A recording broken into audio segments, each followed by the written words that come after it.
ہمارے ایک ملنے والے کہتے ہیں کہ ایک مرتبہ ہم اپنی کار سے کسی سفر پر جا رہے تھے۔ ہم مناسب رفتار کے ساتھ اپنی منزلیں طے کر رہے تھے کہ ایک کار بہت تیزی کے ساتھ، بہت تیز رفتاری کے ساتھ ہمارے پیچھے سے آئی اور بہت ہی تیز رفتاری کے ساتھ گزرتی چلی گئی۔ ہم نے سوچا کہ شاید کوئی نوجوان اس کار کو ڈرائیو کر رہا ہے۔ بہرحال ہم اپنا سفر طے کرتے رہے۔ ابھی ہم کچھ ہی دور چلے تھے کہ ہم نے دیکھا کہ ایک کار کسی درخت سے ٹکرا کر الٹ پڑی ہے اور اس کار کے پاس بہت سارے لوگوں کا مجمع اکٹھا ہے۔ ہم نے بھی بہت جلد بازی میں اپنی کار کو کنارے لگایا اور ہم اتر کر اس کار کے پاس پہنچے۔ جب ہم وہاں پہنچے تو ہم نے پایا کہ یہ وہی کار ہے جو ہمیں پیچھے کرتے ہوئی بہت تیز رفتاری کے ساتھ آگے بڑھی تھی۔ ہم اس کار کے قریب پہنچے تو ہم نے دیکھا کہ وہ کار جگہ جگہ سے تباہ و برباد ہو چکی تھی۔ کار کا اگلا حصہ چکنا چور ہو چکا تھا اور اس کار کو ڈرائیو کرنے والا نوجوان اندر پھنسا پڑا تھا۔ وہ جگہ جگہ سے زخمی ہو کر بے ہوش ہو چکا تھا۔ وہاں پر جو لوگ اکٹھا تھے ان کے چہروں سے بھی گھبراہٹ کے آثار نظر آ رہے تھے اور وہ لوگ اس نوجوان کو نکالنے کی کوشش کر رہے تھے، لیکن دوسری طرف منظر کچھ اور تھا۔ وہ منظر یہ تھا کہ اس کار کے اندر بہت بلند آواز میں کوئی گانا بج رہا تھا۔ آپ ذرا سوچئے کہ پلٹی ہوئی کار، چکنا چور شیشے، زخمی اور کراہتے ہوئے نوجوان اور موت کے اس منظر میں گانے کی وہ آواز کتنی دردناک لگ رہی ہوگی۔ لوگ وہ گانا بند کرنا چاہ رہے تھے۔ ہر شخص اس گانے کو بند کرنے کی کوشش کر رہا تھا، لیکن ماجرا یہ تھا کہ کوئی بھی شخص اس گانے کو بند کرنے میں کامیاب نہیں ہو پا رہا تھا کہ ہم نے دیکھا کہ ایک شخص نے پاس پڑے ہوئے ایک بڑے پتھر کو اٹھایا اور لے جا کر کار کے اندر موجود اس گانے کی ڈیوائس پر زور سے مارا اور وہ گانے کی ڈیوائس ٹوٹ کر ہر طرف بکھر گئی اور یوں گانے کی اس منحوس آواز سے نجات مل سکی۔ اور پھر آنن فانن اس زخمی نوجوان کو کار کے اندر سے کسی طرح سے نکالا جا سکا۔ پھر اسے دوسری گاڑی میں سوار کر کے ہسپتال لے جانے کی کوشش کی جانے لگی۔ جب اسے دوسری گاڑی میں لٹایا گیا تو میں بھی دوڑا گیا اور اس کی گاڑی میں اس کے سرہانے جا کر بیٹھ گیا اور اس نوجوان کو لا الہ الا اللہ محمد الرسول اللہ کی تلقین کرنے لگا۔ ہمارے ساتھی بھی اس نوجوان کو کلمے کی تلقین کرنے لگے۔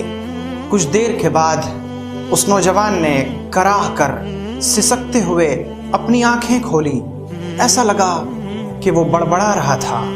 ہم نے جب اپنا کان اس کے منہ کے پاس لگایا تو ہمیں بہت افسوس ہوا کہ وہ نوجوان ہماری تلقین پر لا الہ الا اللہ نہیں پڑھ رہا تھا، بلکہ اس کے منہ سے اسی گانے کی آواز آ رہی تھی جو گانا اس کی کار میں بج رہا تھا۔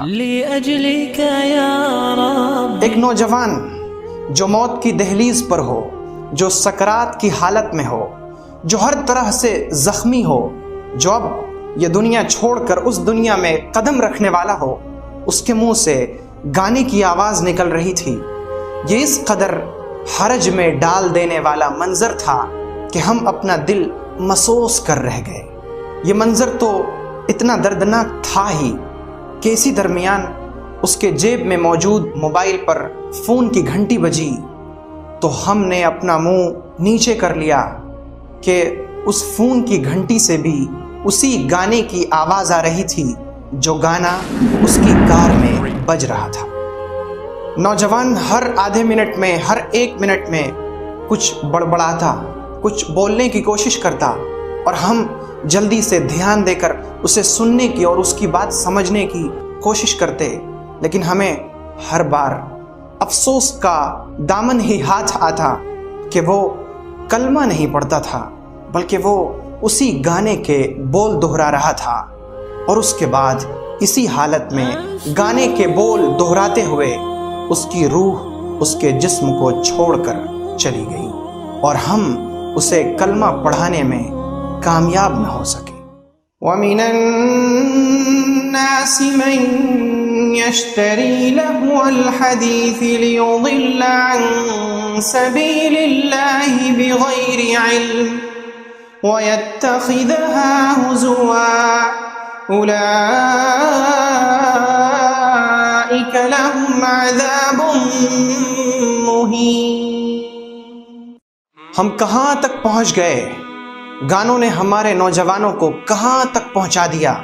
وہ نوجوان جسے لا الہ الا اللہ پر جینا تھا، جسے لا الہ الا اللہ کے لیے مرنا تھا، وہ نوجوان گانوں پر جی رہا ہے، تو پھر ظاہر ہے کہ اس کی موت بھی گانوں پر ہی آئے گی، اور جس حالت میں موت آئے گی اسی حالت میں وہ قیامت کے دن اٹھایا جائے گا۔ کیا آپ میں ہمت ہے کہ آپ جہنم کی آگ میں جل سکیں؟ کیا آپ میں اتنی طاقت ہے کہ آپ اپنا نام اعمال اپنے بائیں ہاتھ میں لے سکیں؟ کیا آپ میں اتنی جرأت ہے کہ آپ قبر میں عذاب سہ سکیں؟ کیا آپ برداشت کر سکیں گے کہ پل صراط کے اوپر سے چلتے ہوئے آپ کو جہنم میں منہ کے بل گرا دیا جائے اور پھر آپ اس میں عذاب برداشت کر سکیں گے؟